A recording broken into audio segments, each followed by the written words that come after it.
बाह्य सत्य के साथ साथ आंतरिक सत्य को भी, अर्थात सब में एक ब्रह्म तत्व को अनुभव करता हुआ प्रतिपल आनंद में रहता है, क्योंकि वह अपना ही स्वरूप सब स्त्रियों में, सब पुरुषों में, सब मनुष्यों में, सब जीवों में, और मात्र जीव ही नहीं, इस जड़ जगत में भी उसी प्रभु की महिमा का दर्शन करता है। इसलिए जो योगाभ्यास करता है, जो योग साधक है, जो ध्यान योग का अभ्यास करता है, वह प्रतिपल ब्रह्म भाव में रहता है, उसको कोई भ्रम नहीं रहता। मैं ऐसा ही सब साधकों को देखना चाहता हूं जो उस अंतिम सत्य को, शाश्वत नित्य सत्य को सर्वत्र अनुभव करे। ये तो हमारे आध्यात्मिक जीवन का एक पहलू है, एक पक्ष है, एक उसकी दृष्टि है। और जब तक यह दृष्टि नहीं उपलब्ध होती, तब तक हमारे जीवन में पूरा सुख, पूरी शांति, संतुष्टि, तृप्ति नहीं आ सकती। तो ध्यान करने का एक तो यह लाभ है कि हम सामान्य सत्य के साथ जो अंतिम शाश्वत नित्य सत्य ब्रह्म है, उसकी सब में अनुभूति करने लगे। जब आप ध्यान करेंगे तब आपको पत्नी में एक स्त्री का ही रूप नहीं दिखेगा। किसका रूप दिखेगा? परमात्मा का। पति में खाली एक पुरुष के रूप में एक अस्तित्व ही नहीं दिखाई देगा, उसी परमात्मा का मूर्त रूप, उसी का जीवंत स्वरूप, उसका विजिबल फॉर्म आपको पति के रूप में दिखेगा।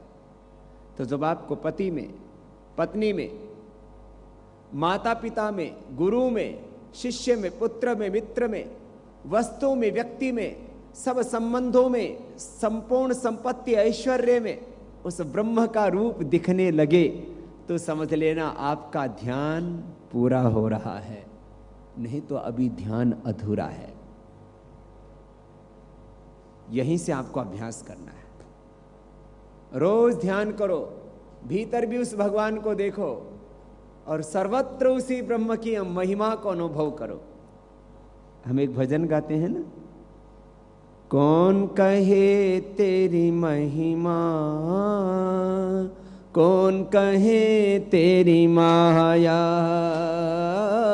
कौन कहे तेरी महिमा, कौन कहे तेरी। किसी ने है परमेश्वर तेरा, किसी ने है परमेश्वर तेरा, अंत कहीं नहीं पाया। कौन कहे तेरी महिमा, कौन कहे तेरी माया,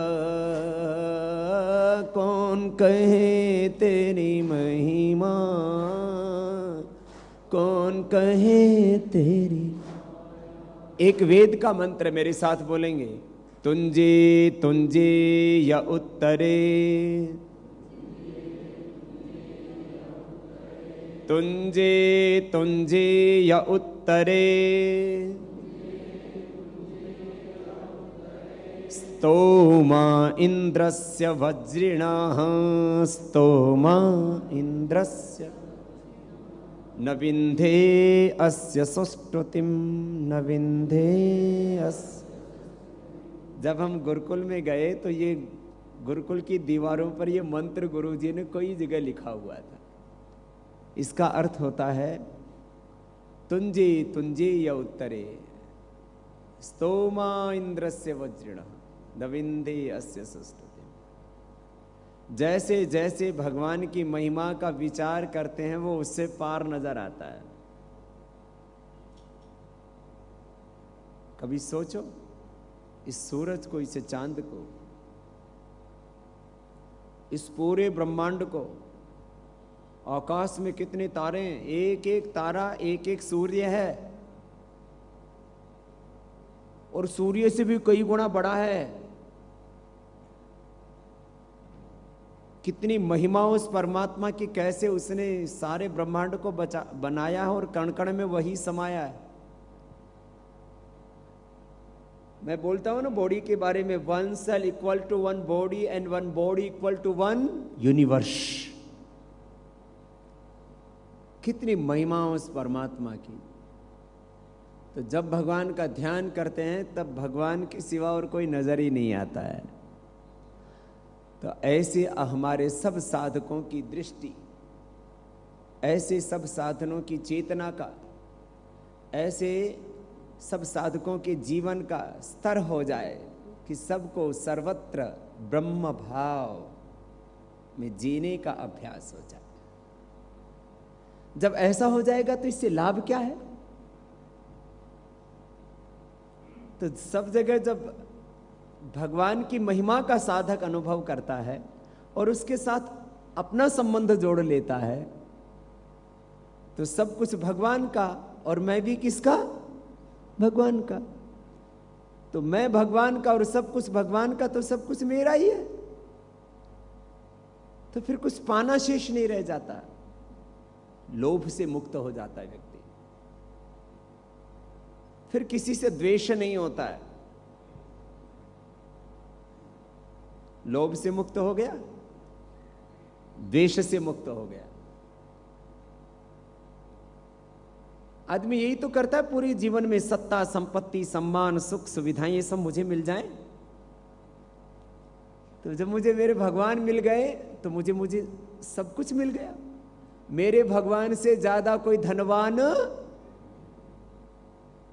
मेरे भगवान से ज्यादा कोई रूपवान सुंदर, उससे ज्यादा कोई बलवान, उससे ज्यादा कोई महान नहीं है। तो मेरी दोस्ती उससे हो गई। स्त्रियां किससे शादी करवाना चाहती हैं? जिनकी नहीं हुई है उनकी बात कर रहा हूं। जब वो शादी करने के लिए चॉइस करती हैं तो सोचते हैं कि मेरी शादी उससे हो जो दुनिया में सबसे ज्यादा धनवान हो, यदि बस चले तो, सबसे ज्यादा सुंदर हो, रूपवान हो, सबसे ज्यादा गुणवान हो, सबसे ज्यादा विद्वान हो, सबसे ज्यादा बलवान हो, सबसे ज्यादा महान हो। मेरा तो उसी से संबंध होना चाहिए। इसलिए मैंने तो शादी ही नहीं की, क्योंकि ऐसा कोई दुनिया में मिला नहीं, केवल परमात्मा ही मिला, तो उसी से लगन हो गई। मेरे तो गिरधर गोपाल, दूसरों न कोई। ऐसे ही कोई पुरुष भी ऐसी स्त्री इसको वर्ण करना चाहता है, तो मैंने भगवान का वर्ण किया, क्योंकि मेरा भगवान सबसे ज्यादा सुंदर है, मेरा भगवान सबसे ज्यादा बलवान है, मेरा भगवान सबसे ज्यादा धनवान है। ये सोना, ये चांदी, ये हीरे, ये सब मेरे परमात्मा के गर्भ में ही तो है। उसी ने धरती बनाई और इस धरती में ही तो हीरा है, सोना है, चांदी है, सब कुछ है। किसी के बाप के पास में होगी 1, 2 हजार, 10, 20, 50 हजार, 1 लाख एकड़ जमीन। अरे मेरे भगवान का तो ये सारा ब्रह्मांड है, मुझसे ज्यादा लैंडलॉर्ड और कौन होगा, क्योंकि मैं उसका बेटा। तो मैंने कहा भगवान की भक्ति करने से आदमी में कोई आसक्ति नहीं रहती, फिर कोई लोभ नहीं रहता। तो भगवान की भक्ति, स्तुति, प्रार्थना, उपासना करने का लाभ क्या है? एक तो जीवन में कोई लोभ नहीं रहेगा, कोई लालच। ये लालच ही तो सब पापों की जड़ है। लोभस पापस्य कारणम। सारे देश में सबसे बड़ी समस्या क्या? जल, जंगल, जमीन, पूरा हिंदुस्तान, सब कुछ लूट लिया। लोग लूटने में लगे। अरे बावड़े, क्यों पागल हो रखा? सबको पता है मुट्ठी बांधा आए जग में, हाथ पसारे जाएगा, सबको पता, फिर भी पागल हो रखे। कोई हजारों की, कोई लाखों की, कोई अरबों की, खरबों की, करोड़ों की लूट करने में पागल हो गए। वो लूटने में लगे हैं, हम बचाने में लगे हैं। वो एक दिन हारेंगे और हम एक दिन जीतेंगे, क्योंकि सत्य तो जीतता है। वो अपना साम्राज्य कायम करने में लगे हैं, हम भगवान का साम्राज्य कायम करना चाहते हैं। इंद्रम वर्धंत अप्तरः कण्वंत विश्वमारिम अपघ्नन्त रावण।